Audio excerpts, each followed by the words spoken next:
Buenos días, iglesia. Dios los bendiga. Qué honor compartir la palabra de Dios. Vamos a iniciar. Detrás de todo canto hay una historia. Escucha lo que estoy diciendo. ¿Estás de acuerdo? Detrás de todo canto hay una historia. Tierra Deseable, hace un momento en la alabanza, abrí mis ojos, volteé a mirarlos y vi cómo cantan, vi cómo adoran, vi cómo alaban y me conmoví porque sé que detrás de su canto hay una historia. Si hoy alzan sus manos, es porque un día Dios los tomó en las suyas. Si hoy cierran sus ojos, es porque un día les fueron abiertos. Amén. Si hoy inclinan su rostro, es porque han visto el rostro del Señor. Y si hoy cantan, es porque Jesús llena de música sus vidas. Detrás de toda historia, detrás de todo canto hay una historia. Veamos el título de la enseñanza: la historia detrás de mi canto. ¿Cuál es el título? La historia detrás de mi canto. Lo que vamos a hacer hoy es que vamos a analizar un canto en la Biblia y vamos a remitirnos a la historia que hay detrás para poder comprender este canto. ¿Se entiende lo que vamos a hacer hoy? Muy bien. Vamos a iniciar con un pequeño ejercicio. Nuestros hermanos Jonathan, Juan David, ellos van a interpretar una canción. Yo quiero que ustedes le pongan mucho cuidado a la canción, a la letra, y traten de darse cuenta entre líneas cuál es la ¿qué? La historia que hay detrás. ¿Cuál es la historia? ¿Listo? Por cierto, es una canción bien especial porque es una canción propia de Tierra Deseable. ¿Okay? Creo que es la primera vez que la van a cantar para la iglesia. Adelante. Mi canción era un blues, solo triste y sin luz. Mi canción era un jazz con risas de antifaz y en el alma un disfraz. Mi canción era el son de vivir sin razón. Mi canción fue el bolero de amar el dinero y fingir un te quiero. Mi canción era un rap y en su punto final él cambió mi canción con sus cuerdas de amor, puso notas de paz.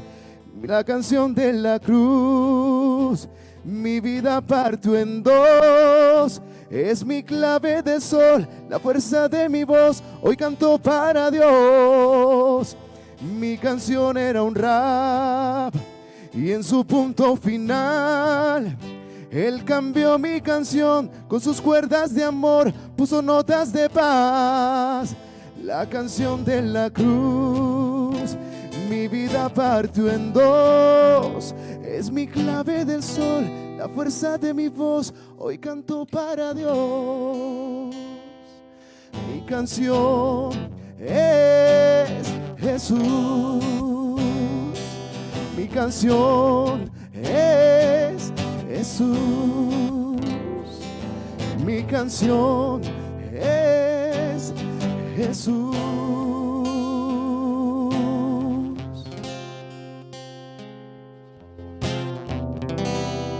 Aleluya. Gracias.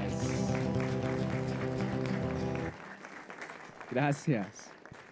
Precioso Dios, ¿no es cierto? Bendito Dios. ¿Cuál interpretas tú? Es la historia detrás de esta canción. ¿Qué historia había detrás?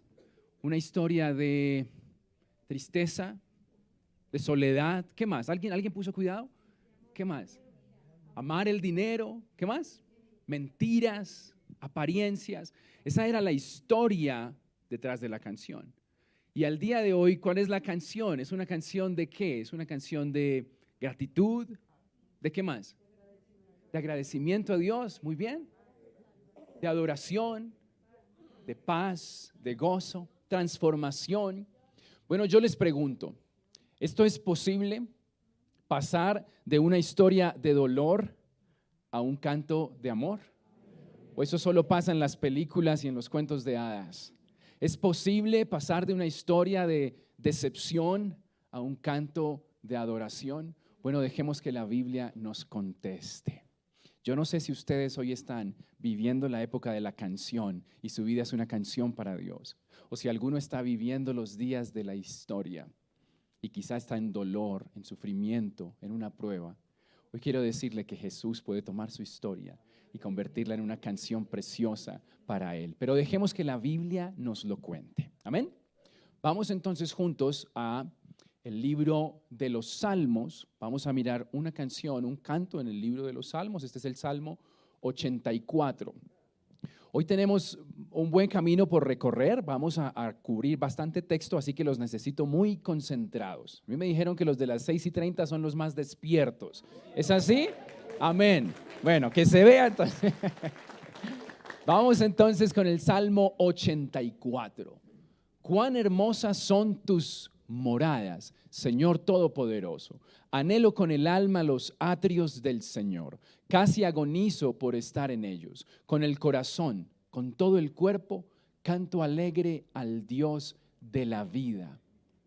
Señor Todopoderoso, Rey mío y Dios mío, aún el gorrión haya, ¿qué? Haya casa cerca de tus altares. También la golondrina hace allí su nido para poner sus polluelos. Dichoso el que habita en tu templo. Dichoso el que visita el templo. Dichoso el turista en el templo. Dichoso el que va a la iglesia cuando tiene problemas. Dichoso el que habita en tu templo, pues siempre te está alabando. Observa este salmo tan precioso, este canto tan hermoso. Un poco de contexto, recordemos que en el Antiguo Testamento la presencia de Dios no habitaba en cada creyente como al día de hoy en el tiempo de la gracia, de la iglesia, sino que la presencia de Dios habitaba solamente en su templo, en Jerusalén. ¿Me siguen? Bueno, ocasionalmente el Espíritu del Señor se ponía sobre algunas personas. Dicen los profetas, el Espíritu del Señor vino sobre mí, pero no era la norma. La presencia de Dios solo habitaba en el templo, en el tabernáculo, en tiempos de Moisés, atravesando el desierto, en el templo, cuando le fue construido. Y entonces el salmista está hablando, este es el salmo de los hijos de Coré. El salmista está hablando de qué alegría es estar en la casa de Dios, estar en la presencia de Dios. El tema central de este salmo, ya lo vamos a acabar de leer, el tema central de este salmo es la satisfacción del creyente en Dios. Di conmigo satisfacción. ¿Tú sabías que la Biblia nos promete, nos ofrece plena satisfacción en Dios? Nosotros no necesitamos vivir, pasar por la vida insatisfechos, como que algo nos hace falta. ¿Has visto personas así? No están satisfechos con nada. Tienen una esposa, un hogar, una familia y no quieren más, necesitan otra pareja, otro trabajo, más dinero, no están satisfechos con nada. Mi suegra dice, en ningún lugar quedan buenos, nada les gusta. Bueno, este salmo nos dice lo contrario, que el creyente puede estar plenamente, ¿qué? Satisfecho en Dios. Y lo primero que nombra, miremos nuevamente los versículos que acabamos de mirar, lo primero que dice para estar satisfecho en Dios es que debemos anhelar sus moradas, sus atrios. Mira las palabras que resaltamos, cual sigue casa, nido, templo. Todas estas palabras hablan de lo mismo, hablan acerca de un lugar donde habitar, hablan acerca de un hogar. Tú solo estarás satisfecho en Dios cuando amas, valoras, disfrutas habitar en su presencia. Lo resumí así: satisfacción en Dios es igual a hogar. Qué linda esta canción. Estaremos satisfechos en Dios cuando Él es nuestro hogar, cuando construimos nuestro hogar, nuestra familia, nuestro matrimonio en torno a la presencia de Dios. Sigamos avanzando. ¿Vamos bien hasta acá? Satisfacción es igual a ¿qué? Hogar. Mira lo que dice el verso 5. Dichoso, sigue hablando de lo mismo, satisfecho, dichoso, pleno, bendecido, el que tiene en ti su fortaleza, que solo piensa en recorrer tus sendas. Cuando pasa por el valle de las lágrimas, lo convierte en región de manantiales. También las lluvias tempranas cubren de bendiciones el valle. Según avanzan los peregrinos, cobran más fuerzas y en Sión se presentan ante el Dios de dioses. Date cuenta las palabras. Pasó de hablar de estar satisfecho en Dios cuando Dios es nuestro hogar, nuestra casa, ahora a hablar acerca de las sendas, el valle, la región, el peregrinaje. Está diciendo que Dios es nuestro hogar, pero también es nuestro camino. Amén. Jesús dijo, yo soy el camino, la verdad y la vida. Nadie va al Padre sino por mí. Así que de lo que está hablando aquí es de los peregrinos, cómo tenían que ir desde el lugar donde vivieran hasta Sión, hasta Jerusalén, para estar en la presencia de Dios. ¿Qué significa esto? Que estaremos satisfechos en Dios cuando Él es nuestro hogar y cuando Él es nuestro camino, nuestro trayecto, cuando Él es nuestro rumbo. Creo que la palabra rumbo es la que mejor resume lo que está diciendo el salmista, porque rumbo habla del trayecto y del destino, habla del camino y del lugar a donde llegas. ¿Es Dios tu rumbo, tu destino? ¿Amas caminar el camino angosto de Jesús? Si es así, tú también puedes estar satisfecho. Amén. Di conmigo, hogar, rumbo. Lo resumí aquí. Satisfacción en Dios es igual a rumbo. Si alguno está tomando notas, sígame con la idea. Terminamos ahora con el Salmo. Dice el verso 9 en adelante. Oh Dios, mira con favor al Rey, nuestro escudo. Muestra bondad a quien has ungido. Un solo día en tus atrios es mejor que 1000 en cualquier otro lugar. Prefiero ser un portero en la casa de mi Dios que vivir la buena vida en la casa de los perversos. El Señor no negará ningún bien a quienes hacen lo que es correcto. Observa nuevamente el texto. Pareciera que se fue a hablar ahora de otras cosas, pero está hablando de lo mismo. Siempre que estudies la Biblia tienes que identificar cuál es el tema, cuál es la línea de pensamiento del autor. Fíjate que ya nos dijo que un creyente puede estar satisfecho en Dios cuando Dios es su hogar. Y puede estar satisfecho en Dios cuando Dios es su rumbo. Pero ahora nos muestra de manera práctica cómo se ve una vida satisfecha en Dios. Una vida que ama a Dios, que disfruta a Dios, puede honrar a sus autoridades. Ora por el rey, ¿te das cuenta? Una vida satisfecha en Dios tiene las prioridades en orden.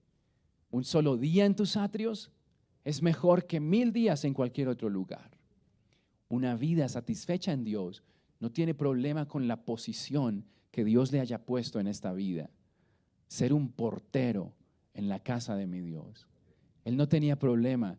Él no necesitaba ser el delantero. Él podía ser portero. No está hablando de fútbol. Él no necesitaba ser el líder, el que esté al frente. Él con que fuera portero era suficiente con tal de estar ¿dónde?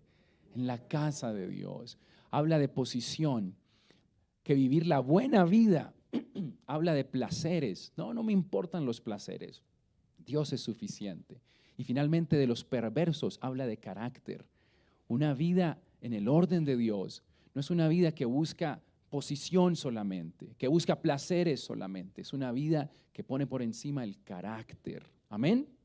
Qué precioso salmo. Dice que no negará ningún bien. Dios no te está escondiendo nada. Dios no te va a negar nada. Hay gente que cree que tiene que hacer cosas porque Dios no le ha dado el favor, la bendición. Dios no te va a negar nada si tú vives con integridad. La palabra que resume todo esto es orden. Tú tienes que amar el orden de Dios. Dios dispuso un orden para tus finanzas, para tu sexualidad, para tu familia, un orden. Una vida que tiene satisfacción en Dios, anhela que Dios sea siempre su hogar, anhela recorrer el rumbo de Dios y anhela el orden de Dios. ¿Se entiende? Este es el mensaje de estos salmistas, de los hijos de Coré. Lo puse acá como un resumen.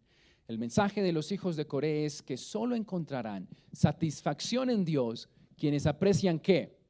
Su hogar, su rumbo y su orden. ¿Alguien recuerda el título de la enseñanza?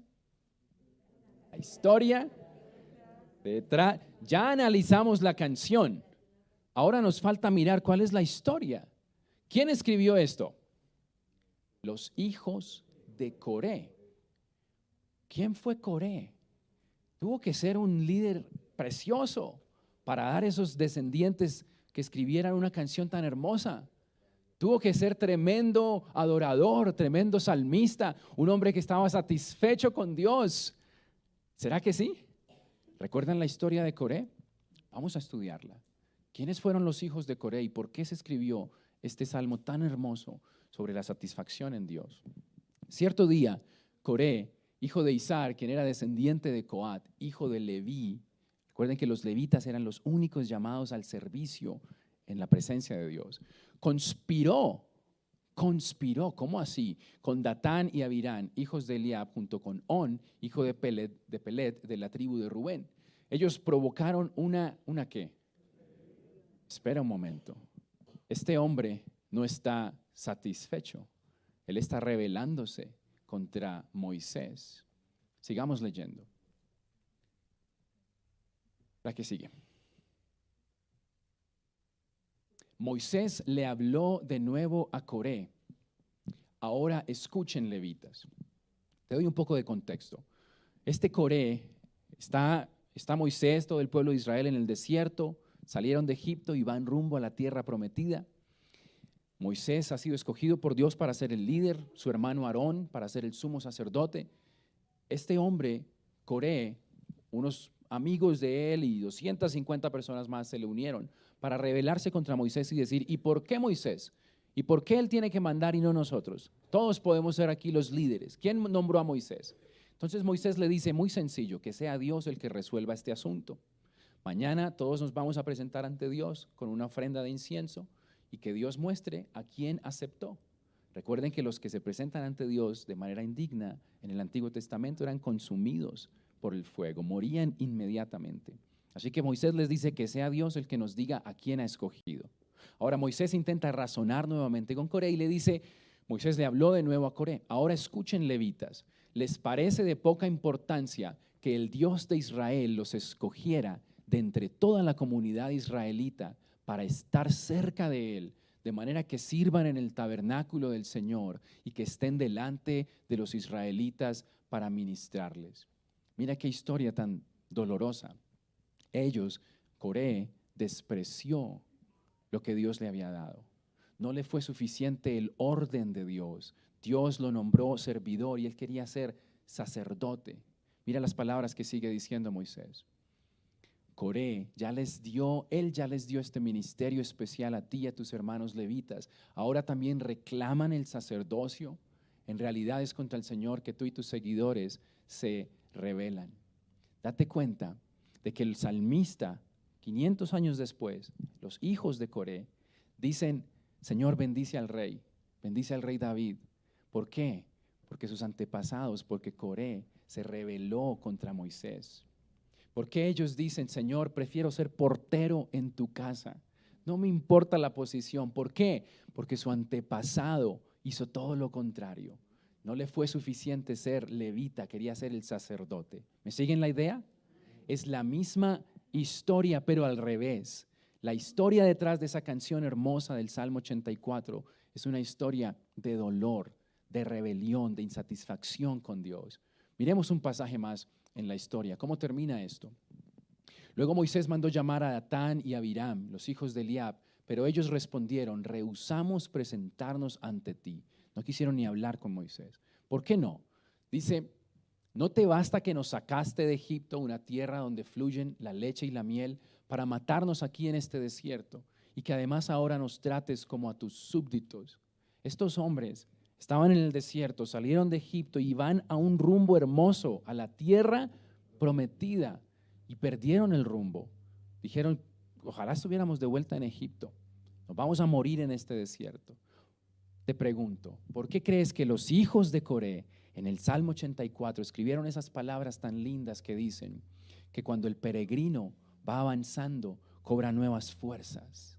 Que cuando pasa en el valle de las lágrimas, Dios lo convierte en región de manantiales. ¿Por qué escribieron palabras tan lindas? Porque sus antepasados no cumplieron el camino, no avanzaron en el camino, quedaron tendidos, murieron, su tumba fue el desierto. Quiero que te des cuenta en este salmo y en esta historia que cuando Dios entra en la vida de una persona, de una familia, Dios cambia completamente la historia. Mientras Coré, mientras el antepasado estaba insatisfecho, sus descendientes, sus hijos, ¿de qué cantaron? De estar satisfecho en Dios. Mientras Coré quería la posición del líder, sus hijos dijeron, con ser porteros es suficiente. Qué hermoso Dios. Yo no sé qué historia has tenido tú, cuál es el pasado o cuál es la situación que estás viviendo hoy. Dios, si pones en sus manos tu historia, puede transformarla completamente. Y lo que fue tu dolor va a ser tu bendición, tu alegría. ¿Cómo termina la historia de Coré? Mira esto tan triste. Entonces todo el pueblo se alejó de las carpas de Coré, de su casa. Datán y Abiram salieron y esperaron de pie a la entrada de sus carpas, junto con sus esposas, sus hijos y sus pequeños. La tierra abrió la boca y se tragó a los hombres junto con todos los de su casa. ¿Cómo terminó la historia? ¿Has escuchado el dicho que se abra la tierra y me trague? Trágame tierra, pues viene de la Biblia, porque este señor Coré se rebeló contra Dios y la tierra se lo tragó. Y no solo a él, dice acá que a Datán, a Abiram, sus esposas, sus hijos y sus pequeños. ¿Por qué dice hijos y pequeños? Luego los pequeños no son hijos también.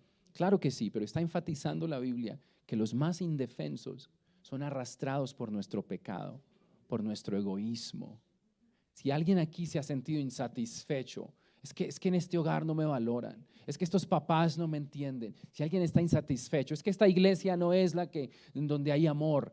Si alguien aquí está quejumbroso, no le es suficiente lo que Dios le ha dado, tenga cuidado, porque puede arrastrar a los más vulnerables, a los más pequeños. ¿Recuerdas que los hijos de Coré escribieron: hasta los polluelos hayan casa, hayan nido en tu presencia? Porque los polluelos, los más pequeñitos, en su pasado fueron arrastrados, murieron por causa del pecado. Piensa en los hijos de Coré en aquella época en el desierto. ¿Qué significaba ser hijo de Coré? Ser un huérfano. El pasaje nos dice que los hijos de Coré sobrevivieron, pero quedaron sin papá, sin mamá, sin casa, huérfanos, abandonados, desprotegidos. 500 años después, Dios ha trabajado en la vida de esta familia y estos hombres escriben: hasta un polluelo, hasta una golondrina encuentra casa en tu presencia. La casa de Coré quedó destruida y tragada por la tierra. Por eso el salmista dice: anhelo la casa de Dios. Qué precioso. Damos gloria a Dios por su palabra. Quiero que te lleves esto. Bendito Dios, bendito Dios. Quiero que recuerdes el Salmo 84, el Salmo de estar satisfechos en Dios. Y quiero que recuerdes la historia detrás de ese Salmo, una historia trágica, una historia dolorosa, triste. Y que te convenzas hoy, si estás en la época de cantarle a Dios y estás viviendo una canción para Dios, recuerda de dónde te sacó el Señor. Cuando las personas te pregunten: ¿y por qué amas tanto a tu familia? Tú puedes contarle: porque en el pasado mi familia estuvo destruida, porque yo sé lo que es vivir sin familia. ¿Y por qué eres tan diligente en tu trabajo? ¿Por qué cantas para Dios en tu trabajo? Tu trabajo da gloria a Dios, porque en el pasado sé lo que es estar sin trabajo, sé lo que es pasar necesidades. ¿Por qué eres tan organizado con tus finanzas? Déjame contarte la historia de mi familia, cómo aguantamos hambre, pasamos necesidades, tuvimos deudas. ¿Se entiende? Cuando cantas a Dios, recuerda la historia que hay detrás. Y si alguno está viviendo, insisto, una historia difícil en este momento, ¿qué esperanza tenemos? Se acabó todo. Hasta ahí fue su historia. No, Señor. Si pones tu historia en las manos de Dios, el Señor va a transformarla, porque lo hizo con Coré. Ahora sus hijos no son los rebeldes, no son los peleones, no son los que piden un cargo diferente. Sus hijos cantan, adoran y dicen: Señor, prefiero ser portero en tu casa. ¡Wow! Precioso Dios. Quiero llevarme un par de conclusiones para ti y termino con esto. Esta es la aplicación del pasaje a nuestras vidas. Lo primero que quiero que recuerdes, una conclusión, un principio, es que Dios resignifica. Di conmigo: resignifica. ¿Qué es resignificar? Cambiarle el significado. Dios resignifica tu dolor. ¿Por qué cuando leemos el Salmo 84 lo primero que dice es Salmo de los hijos? Oiga, Seamos honestos. Volvamos al desierto, cuando Coré hizo su rebelión, los hijos apenas se salvaron, todo fue destrucción y muerte. Lo primero que yo hubiera hecho es cambiarme el apellido. Yo no hubiera querido ser asociado. Ahí va el hijo de Coré, ¿no? ¿Qué crees que significaba en tiempos de Moisés ser hijo de Coré? Lo peor. ¿Han escuchado la historia del hijo de Pablo Escobar? Quería no tener nada que ver con... Es lo mismo. ¿Y por qué 500 años después Dios insiste en que quede escrito en la Biblia los hijos de Coré? ¿Por qué? Porque ahora en ese tiempo, en tiempos del rey David, ser hijo de Coré ya no significa ser hijo de un rebelde, ser un huérfano. Ahora significa ser un adorador. ¿Sabes? Mi apellido sigue siendo Valderrama. Mucho gusto. Daniel Valderrama. Hace una generación, ser un Valderrama significaba tomar mucho trago, pelear con cualquiera, comer mucho, la gula. Eso todavía un poquito, no mentiras, mucha gula, tener muchas deudas, tener muchas mujeres. Eso era ser Valderrama. Y Dios no me cambió el apellido, me cambió el corazón. Y hoy ser Valderrama, ¿qué significa? Bendito Dios, bendito Dios. Dios resignifica tu dolor. Algunos de ustedes tienen pasados dolorosos y tristes y se avergüenzan, que nadie se entere. No. Cuéntale a las personas lo que Dios hizo en ti, de dónde te sacó, porque tu pasado da gloria a Dios hoy, que Él lo ha convertido en un canto para Él. En internet circula esta foto, en redes sociales. Mira esta imagen y está acompañada de esta frase: tu dolor es arte en las manos de Dios. Piensa en esta joven, cuando niña, con su mancha negra en la cara, ¿cuántas veces quiso morirse, esconderse, maquillarse, ponerse una bolsa de pan y unos huequitos para apenas mirar? ¿Sí o no? ¿Cuánto bullying le habrán hecho en él? Y circula la imagen de que un artista la vio y dijo: esto es arte, esto es para una exhibición. Dios mira tus heridas, tu dolor, tu pasado, el abuso que hubo en tu vida, el pecado que te dañó, y dice: esto es arte en mis manos. Te voy a poner en la iglesia, en el mundo, para que vean que yo trabajé en ti. Tu dolor es arte en las manos de Dios, como en la vida de Coré. Amén. Número 2, este principio me impactó. Encontré que el pasado, cuando miro la historia de Coré, cuando miro la historia detrás de mi canto, cuando miro esa canción y esa historia tan difícil atrás, pero tan preciosa en el presente, más adelante, cuando Dios interviene, encuentro que el pasado puede ser una trampa o un trampolín. ¿Sabías esto?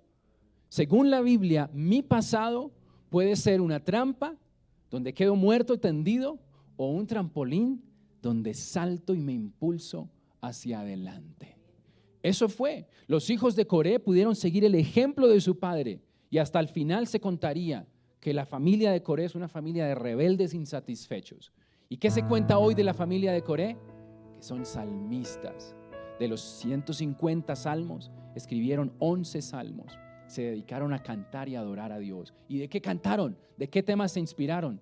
Pues de lo que les dolía antes, de la insatisfacción. Ahora canto sobre la satisfacción en Dios. De un papá que destruyó su hogar, ahora yo digo que encontré mi hogar en Dios. De mis heridas, ahora hago mi futuro, mi trampolín en las manos de Dios. Qué precioso. Hubo 2 hermanos ya entrados en años, uno empresario dedicado a su familia con sus nietos, el otro borracho, 4 divorcios encima, y hoy está pidiendo dinero para poder comer. Los 2 hermanos. Y le preguntaron a ambos: ¿y ustedes por qué están así? Le preguntaron al borracho: ¿y tú por qué eres un borracho? Y él dijo: es muy sencillo, porque mi papá era alcohólico, siempre estaba con una botella y nos dio muy mala vida.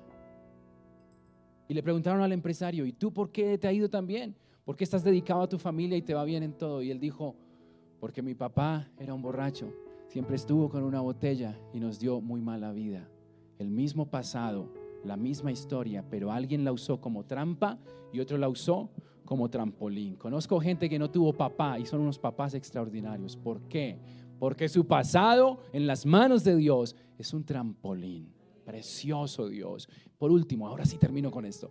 El último principio que quiero que te lleves es que aunque pase el tiempo, canta y cuenta la historia detrás de tu canto. ¿Cuánto tiempo pasó entre la rebelión de Coré y la canción de los hijos de Coré? 500 años, 500 años. ¿No sería como decirle a estos hijos de Coré, oiga, ya, supérenlo? Sí, la presencia de Dios, sí, una casa, sí, no hay que aspirar a un cargo más allá del que el Señor tenga para ti, hay que estar contento. No, ellos siguen cantando de lo mismo, de lo que Dios hizo en ellos. No me pidas que deje de decir que Dios es bueno, porque ha sido bueno conmigo, porque me sacó del pecado y del mundo. Sigue cantándole a Dios y sigue contándole al mundo la historia de Jesús que entró en tu vida y te transformó. Amén. Vamos a orar. Padre, queremos darte gracias, Señor, por mostrarnos hoy la historia detrás del canto, Señor.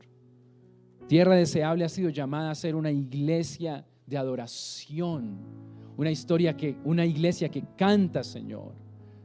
Te pedimos que lo hagamos siempre y seamos siempre conscientes de la historia que hay detrás, de que Jesús entró en nuestras vidas, de que tú nos salvaste, Señor, de que en ti y solo en ti hay salvación. Podemos estar satisfechos, plenos en ti, que tú eres nuestro hogar, que tú eres nuestro rumbo, que tú eres, Señor, nuestro orden.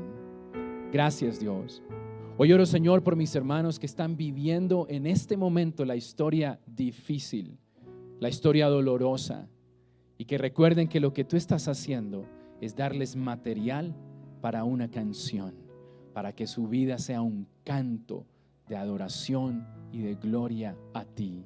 Que tú eres especialista, Señor, en tomar un pasado doloroso y convertirlo en un canto glorioso para tu alabanza, para tu renombre, Señor. Gracias, Padre. Gracias, mi Señor, porque eres tan bueno y tan fiel. Oro por las personas que están aquí. Si alguno de ustedes ha tenido un pasado doloroso y ha visto con vergüenza sus cicatrices, yo quiero que le deje saber hoy a Dios que su corazón está agradecido por ese pasado, por esa prueba, por esa dificultad, porque un día eso será material para cantarle al Señor. Eso será suficiente razón para vivir alabando el nombre de Dios. Y quienes hoy han salido de pruebas y están felices y disfrutando la presencia de Dios, quiero que recuerden con gratitud cuál fue la historia detrás de su canto. Gracias, Señor.